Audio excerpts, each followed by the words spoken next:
Karena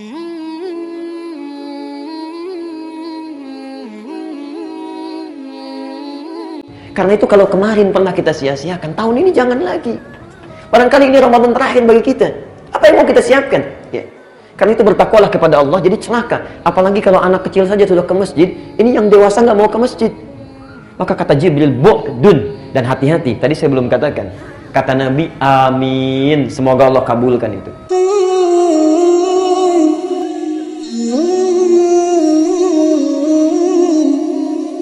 Bagaimana cara menyambut Ramadan supaya datang dengan nyaman? Hati kita tentram. Dan yang paling penting, bukan kita yang usaha, tapi kita melihat bagaimana Nabi menunjukkan kepada kita cara melapangkan hati kita, lalu menyambut datangnya Ramadan, dan mempersilahkan Ramadan membawa apapun untuk kita sambut dan kita lakukan dalam aktivitas selama Ramadan itu. Karena itu, mari kita lihat bagaimana tuntunan Rasulullah SAW mengajak kita untuk tarhib Ramadan. Melapangkan hati kita, meluaskan wacana hati kita atau wajan hati kita untuk menyambut Ramadan dalam kebaikan. Dua tuntunan Nabi dalam tarhib Ramadan.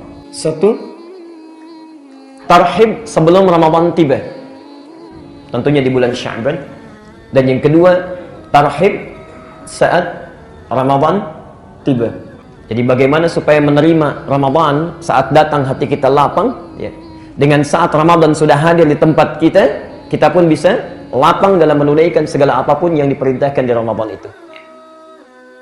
Yang pertama, Bapak Ibu sekalian, ini sebetulnya pernah saya sampaikan dalam pembahasan yang lalu, cuma kita ingin menegaskan saja. Yang pertama, Nabi menuntun kita untuk meluaskan hati kita, melapangkan jiwa kita, untuk menyambut Ramadan datang dengan satu doa. At-Tirmidzi nomor hadis 3451. Saya bacakan satu tuntunan saja.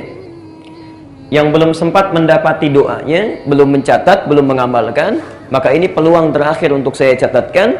Mulai besok kita bacakan, karena ini sunnahnya tinggal 2 hari lagi, Selasa dengan Rabu, ya. Anda perbanyak bacaannya, ya. Mintakan kepada Allah, mudah-mudahan dengan membaca itu Allah memberikan taufik kepada kita, bisa tarhib kita. Kita lihat sumbernya di At-Tirmidzi nomor hadis 3451. Saya bacakan cepat, insya Allah kita sudah hafal karena saya sampaikan di berbagai tempat. Allahumma ahillahu alaina rahmukallah bil yumni wal iman was salamati wal islam Rabbi wa rabbukallah. Saya bacakan, artikan, kemudian tafsirkan dengan cepat. Yang sudah sempat menulis dulu, silahkan dicocokkan lagi tulisannya. Yang belum sempat tahu, maka sekarang terbuka peluang kita untuk berdoa dengan membacakan doa yang dimaksudkan. Ini tuntunan Nabi pada tarhib yang pertama, ya. Ada banyak doa yang sampai kepada kita, bisa populer, riwayatnya juga bisa kuat. Tapi dari sekian doa, ini riwayat yang paling populer, kemudian kuat dari sisi hadisnya, dan paling lengkap redaksinya. Allahumma ya Allah, ahillahu, mohon hadirkan awal Ramadan. Mohon hadirkan awal Ramadan. Jadi ketika Ramadan datang, ya di awalnya, saat datang kepada kita, ya. Alaina, kepada kami. Ya Allah, mohon hadirkan awal Ramadan kepada kami. Saya tegaskan lagi, kata na di sini, kata ganti, kependekan dari nahnu, yaitu kami. Kalau kami itu sendirian atau banyak? Banyak, karena itu berbentuk jama'. Ini isyarat kepada kita, kalau kita ingin melakukan satu kebaikan sekalipun hanya dengan doa, maka jangan baik sendiri. Sertakan orang lain dalam doa kita. Barangkali ada di sini yang, maaf sekali lagi, orang tuanya belum tahu doa ini, pasangan hidupnya belum tahu, anak-anaknya belum tahu. Saat kita bacakan, ayo sertakan mereka. Karena itu di Quran dan di hadis umumnya doa seringkali menggunakan kata ganti jama'. Nah, Rabbana la tu'akhidna in nasina, Al-Baqarah 286. Rabbana atina fid dunya, Al-Baqarah 201. Rabbana zalamna anfusana wa illam taghfir lana lanakunanna. Kami. Ya, insyaallah.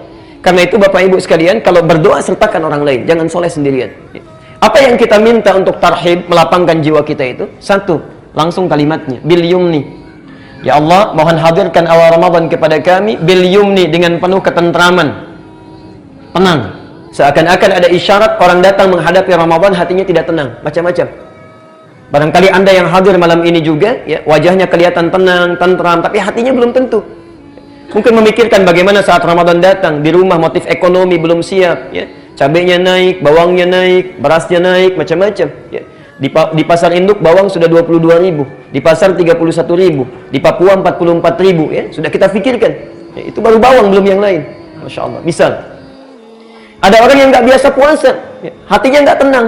Ya Allah, kenapa kok cepat sekali? Padahal sudah 11 bulan lewat. Ya. Bisa nggak diundur? Masya Allah. Ya. Karena nggak biasa puasa. Ya. Karena itu bagi orang yang tidak pernah kedatangan Ramadan, maksudnya tidak serius dengan datangnya Ramadan, tahun lalu boleh tidak tenang, sekarang harus tenang. Mintakan kepada Allah. Wal iman, ini persoalan serius yang kedua. Dan dengan penuh kekuatan iman, spirit ibadah. Kekuatan iman itu artinya spirit ibadah, semangat ibadah. Hati-hati, ada isyarat dalam kalimat ini seakan-akan orang-orang yang kedapatan Ramadan itu cenderung menurun spiritnya saat Ramadan. Bukan stabil, ya. Padahal di awalnya Allah berikan kekuatan iman yang sama. Allah, Al-Baqarah 183. Kita hafal ayatnya, ayat puasa. Ya ayyuhalladzina kutiba alaikumus. Perhatikan Bapak Ibu, saya tegaskan sekali lagi dan ini terakhir penegasan saya. Ya itu disebut harfun nida, huruf untuk memanggil. Tidak pernah disebutkan dalam bahasa Arab. Itu ada 14 panggilan, tapi yang disebutkan di Quran cuma huruf ya ini saja. Terulang sebanyak 361 kali dalam Al-Quran. Fungsinya memanggil seseorang dengan 3 jarak berbeda. Ada yang dekat, Pak Harun dekat saya panggil ya Sayyid Harun, dekat. Insya Allah. Ada yang menengah, Pak Bambang agak menengah, saya panggil ya Sayyid Bambang, agak menengah. Untuk yang jauh, Pak Lutfi jauh di luar, saya panggil ya Sayyid Lutfi, jauh. Orang Arab mau manggil yang dekat, yang menengah, yang jauh bisa menggunakan satu huruf ya. Yang paling hebat ketika ya disandingkan dengan kata iman. Ya ayyuhalladzina amanu. Amanu terulang 255 kali di Quran. Seakan-akan ketika memanggil kita, hei orang-orang Islam yang punya iman, saya tahu iman kalian itu memiliki tahapan-tahapan yang berbeda. Tidak sama tingkatannya. Ada yang kuat imannya sehingga dekat dengan saya. Sebelum Ramadan pun sudah dekat dengan Allah. Insya Allah, saya sering ilustrasikan. Adzan subuh jam 4.35, ini jam 4 sudah bangun dia. Saking dekatnya dengan Allah. Bahkan ada yang jam 3, setengah 3 sudah bangun. Dia tahajud, dia tunggu sampai sahar, dia istighfar kepada Allah, menangisi dosanya. Masya Allah. Padahal barangkali menurut Allah itu sudah dosanya itu sudah hilang. Amalnya sudah banyak. Imam At-Tirmidzi banyak meriwayatkan hadis. Saum, Masya Allah, bukan hanya Senin Kamisnya, Ayyamul Bidnya, Saum Daudnya. Hafal Quran, hadis banyak. Itu di akhir hidupnya sampai menangisi dirinya sampai buta pak matanya. Buta matanya karena takut ketika pulang kepada Allah bekalnya belum cukup. Anda di mana? Orang yang bekalnya sudah banyak luar biasa, hadisnya kita baca sampai hari ini, yang pahalanya mengalir bagi beliau itu di akhir hidupnya sampai menangis buta matanya karena takut kalau pulang masih bawa dosa. Ya, Masya Allah, sekelas At-Tirmidzi. Kita ada di mana? Padahal kalau kita berdoa cita-cita kita paling prestisius, surga Firdaus bersama Nabi. Masya Allah. Kita lihat. Ada yang jaraknya menengah. Dipanggil azan 4.35, bangun 4.35. Diajak ngaji, ayo ngaji. Enggak diajak, enggak. Ya. Kalau mau ke masjid, ke masjid. Kalau tidak, ya tidak. Itu menengah, biasa. Ada yang jauh dari Allah, tipis imannya. Ya, jauh sekali dipanggilnya. Masya Allah. Azan subuh 4.35, baru bangun jam 5:54. Itu pun belum kepikiran sholat. Ya, baru kepikiran sholat. Ya, Masya Allah. Baru dipikirkan kemudian jauh. Tapi hebatnya Allah panggil dengan satu kata yang sama, tidak dibedakan. Ya ayyuhalladzina amanu. Hei orang Islam selama masih punya iman, saya tidak peduli mau iman kalian dekat, kuat sehingga dekat dengan saya, atau menengah biasa-biasa saja, ayo datang puasa. Yang dekat semakin dekat, yang menengah semakin menguat. Dan yang jauh pun kamu mau tobat, datang sini. Kamu tobat saya ampuni, kamu merangkak saya berjalan, kamu berjalan saya berlari, sini saya tidak akan bedakan. Masya Allah. Dan hebatnya dipanggil dengan kata alladzina, huruf penyambung konjungsi menunjuk pada orang tanpa batasan. Ismun mausul, tanpa batasan. Terulang sebanyak 1080 kali dalam Al-Quran. Baik itu laki-laki, perempuan, yang tua, yang muda, dewasa, kecil. Bahkan alladzina itu mencakup yang belum balik juga itu. Kalau dalam umumnya kalimat bahasa Arab. Karena itu hebatnya saat Allah memanggil, karena tidak pernah membedakan. Malam Kamis nanti kita akan saksikan, yang nggak pernah ke masjid pun akan ada di masjid. Yang nggak pernah baca Quran pun akan datang dia membawa mushafnya. Dan hebatnya jangankan orang yang sudah balik, anak kecil pun datang. Yang belum balik pun mau ibadah. Itulah sebabnya kalimat yang menggunakan ya ayyuhalladzina amanu. Itu rahasianya. Hanya sayang Bapak Ibu sekalian, sudah diberikan di awalnya kekuatan iman, tapi tidak dijaga dengan baik. Sehingga biasanya muncul fenomena yang saya tidak tahu. Saya gagal paham saya. Kenapa tiap tahun selalu terjadi? Kenapa tiap tahun selalu terjadi? Pertengahan Ramadan mulai menyusut turun. Yang tadinya penuh sampai ke belakang tiba-tiba maju safnya. 10 hari terakhir, Masya Allah hampir kosong masjid. Orang sibuk dengan mudik, persiapan. Mudik untuk dunia saja semuanya bekal disiapkan. Masya Allah. Motornya kadang-kadang lebih kecil dibandingkan dengan bekalnya. Semua ditumpukan, jadikan satu. Modifikasi semuanya, jalan kita. Masya Allah. Qadar Allah tiba-tiba di jalan kecelakaan, meninggal dunia, bekal nggak cukup sampai pulang. Antum urusan dunia saya sudah disiapkan luar biasa, akhirat sudah sampai mana? Sudah sampai mana? Karena itu kalau kemarin pernah kita sia-siakan, tahun ini jangan lagi. Barangkali ini Ramadan terakhir bagi kita. Apa yang mau kita siapkan? Ya. Karena itu bertakwalah kepada Allah, jadi celaka. Apalagi kalau anak kecil saja sudah ke masjid, ini yang dewasa nggak mau ke masjid. Maka kata Jibril, bu'dun. Dan hati-hati, tadi saya belum katakan. Kata Nabi, amin. Semoga Allah kabulkan itu. Teruskan. 3. Wassalamati. Sehat dan selamat. Sehat dan selamat. Masya Allah. Ada orang semangat ke masjid, tarawih dia, baca Quran luar biasa, bangun lagi di pertengahan malamnya. Allah. Tiba-tiba pertengahan Ramadan, datang ke masjid untuk tarawih, kepleset. Ya. Saat kepleset, berobat ke dokter, kata dokter gak boleh puasa sampai akhir Ramadan. Anda bacakan sekarang, minta pada Allah, ya Allah, kalau kemarin saya sempat sakit Ramadan, maka mohon sehatkan saya. Berikan saya kekuatan. Tidaklah Engkau hadirkan Ramadan kecuali untuk mengampuni dosa saya. Kalau memang ajal saya tiba sampai di akhir Ramadan, berikan bimbing saya, beri kekuatan. Kalau dengan saya memohon saat ini belum juga Engkau kabulkan, ya Allah, dengan cara apa lagi saya mesti memohon kepadamu? Jangan biarkan Engkau, Masya Allah, jangan biarkan Engkau cabut nyawa saya dalam keadaan yang buruk, ya Rabbal Alamin. Minta, ayo minta. Menangis dari malam hari, tangisi. Kalau Anda tidak sempat menangis dan tidak mampu menangis, tangisilah diri Anda yang tidak mampu menangis. Kalau Anda tidak mampu menangis, memohon kepada Allah, tangisi diri Anda yang tidak mampu menangis. Mudah-mudahan dengan itu kita mengerti. Ya, Insya Allah. Saya selalu katakan, kalau Anda tidak mampu berlomba dengan orang soleh dalam kebaikan, maka silahkan berlomba dengan para pendosa untuk bertobat dan beristighfar. Pilihannya cuma 2. Kalau Anda tidak mampu berlomba dengan orang soleh dalam kebaikan, silahkan berlomba dengan para pendosa untuk beristighfar dan bertobat. Allah. Yang keempat, wal Islam, dan dengan kekuatan Islam. Apa bedanya dengan kekuatan iman? Kalau kekuatan iman itu semangatnya, spiritnya. Kalau kekuatan Islam itu ragam ibadahnya, jenisnya, banyak sedikitnya, kuantitasnya. Karena itu rukun Islam selalu terkait dengan ibadah. Ada berapa rukun Islam? 5. 1, syahadat, itu ibadah lisan. Kalau orang syahadatnya bagus, kata-katanya lembut, kalimat thayyibah yang mengalir, tidak menyakiti orang lain, tidak tajam lisannya, itulah syahadat. Yang kedua, sholat, ibadah ujung rambut sampai ujung kaki. Yang ketiga, zakat, ibadah harta. Yang keempat, puasa, sudah pasti. Kelima, haji, gabungan dari semuanya. Hebatnya saat Ramadan, Allah buka semua peluang ibadah itu. Anda tidak percaya, silahkan. Sebelum Ramadan Anda pulang sekarang, di lampu merah ada yang minta, belum tentu Anda beri. Saat Ramadan yang nggak kelihatan mata pun Anda akan cari-cari.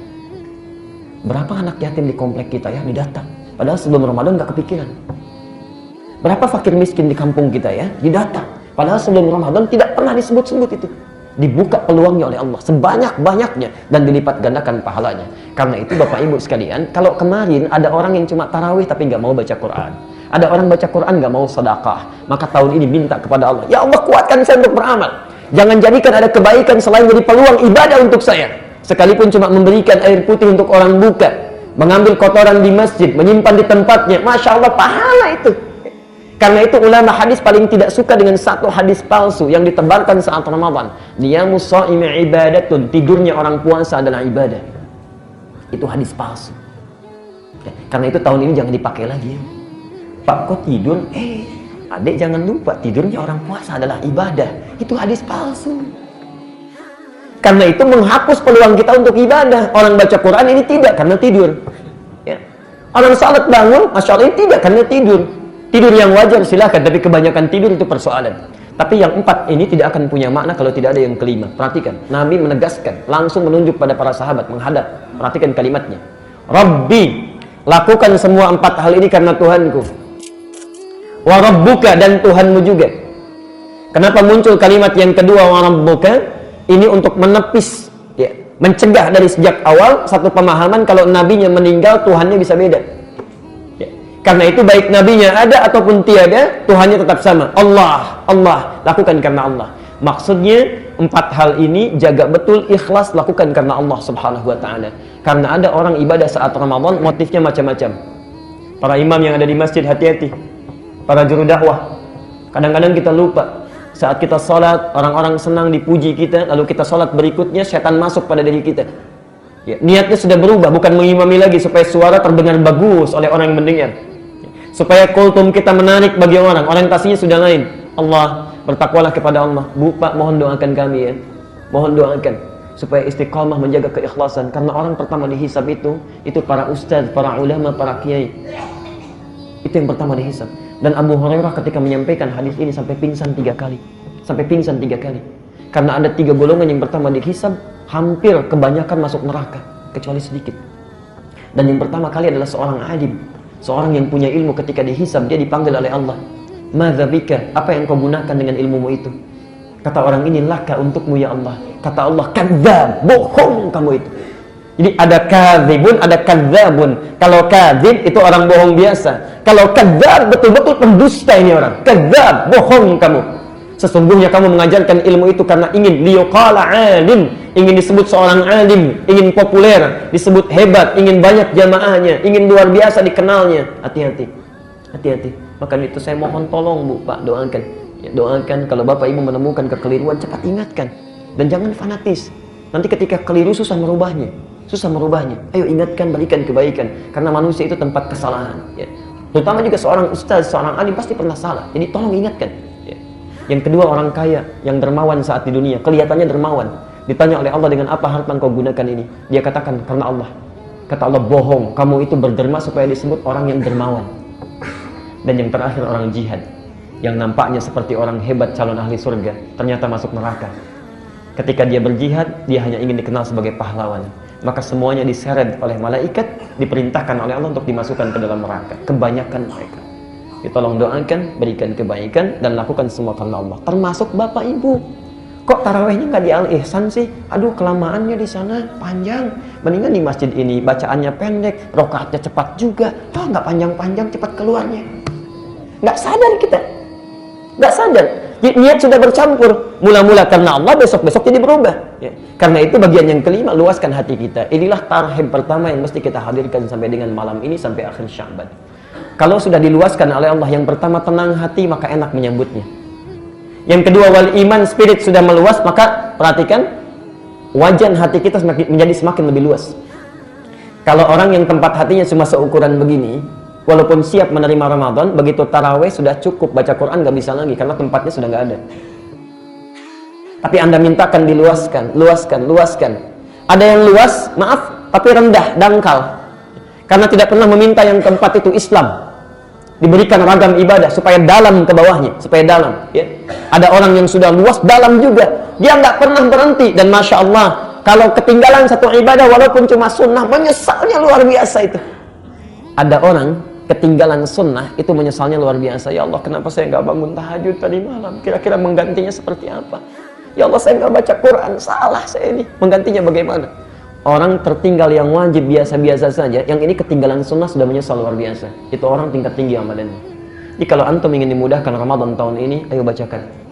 Mohonkan kepada Allah. Minta sampai batas terakhir. Ya. Ayo hari Rabu nanti. Sampai maghrib kita mohonkan, lalu ketika datang Ramadan, kita buktikan kepada Allah. Kalau orang berdoa itu harus membuktikan. Buktinya, ya antum praktekkan. Jangan sekarang minta, begitu Allah kasih, Anda nggak mau praktekkan. Ya Allah, kuatkan iman saya, dikasih kesempatan sehat sampai akhir Ramadan, Anda tinggalkan. Itu artinya sudah diberi tapi nggak mau ngambil.